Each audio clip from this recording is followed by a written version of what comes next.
Общеизвестно, что роль книги и библиотеки в образовании, воспитании, сохранении нравственности, национальных традиций чрезвычайно велика.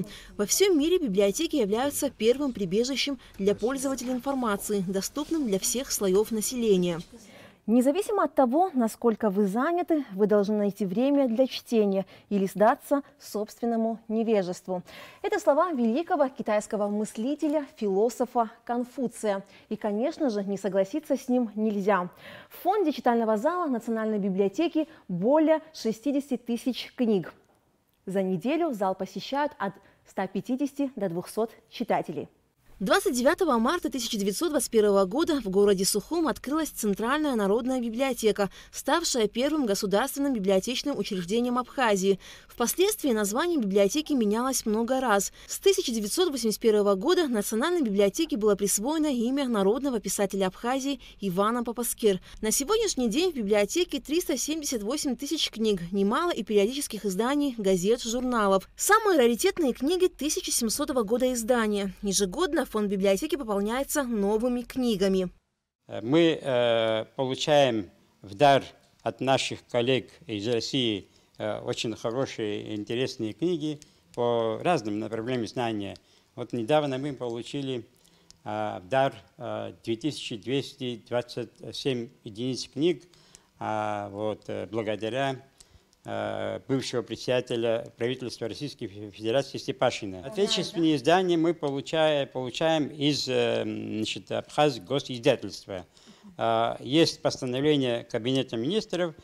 Каждое издание, вышедшее здесь у нас в Сухуме, мы получаем 21 единицу книг.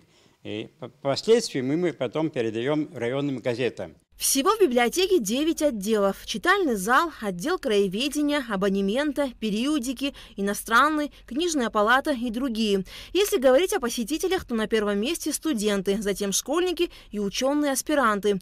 Читальный зал Национальной библиотеки оснащен всем необходимым для комфортного чтения книг. Есть и компьютеры, которыми посетители могут воспользоваться. Я сам живу в Новом Афоне, отдыхаю. Сам я с Москвы. Здесь я приезжаю, работаю над рукописью своей новой, пишу книгу. Здесь, конечно, мне очень приятно работать, приятные люди, приятное обслуживание, кажется, все работает, слава богу. Я очень доволен. Я пытался где-нибудь печатать материалы, а здесь, оказывается, все для человека, кажется, все для нашего читателя. Поэтому я очень рад, что я увидел эти работы. Беру когда кое-какие-то книги, внимание обратил, конечно, на оформление всего. Это очень здорово, красиво. В Национальном книгохранилище неустанно трудится около 60 человек. Библиотекари обслуживают посетителей читального зала, подбирают, выдают им необходимую литературу, комплектуют фонд библиотеки. Марта Шалашава работает здесь уже 15 лет. Пришла я студенткой.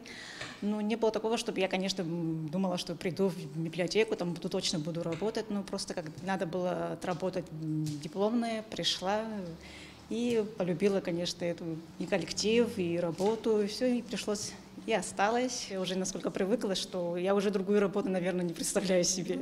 Запах книги – это одна из причин того, почему гаджеты и компьютеры никогда не смогут ее заменить. Бытует мнение, что с появлением электронных книг бумажные не столь востребованы, но сотрудники Национальной библиотеки с этим не согласны. Многие наши читатели, когда приходят сюда, мы им говорим, объясняем, предлагаем, что есть два варианта. Бумажный вариант книга и электронный.